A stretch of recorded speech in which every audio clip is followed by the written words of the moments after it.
юриспруденцияда особо крупный вес, аса ірі мөлшер деген түсінік бар.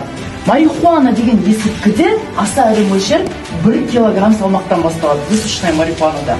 Уәде беріп шақырып жатады ғой біздің жастарымызды. Соларға жаза өте ауыр.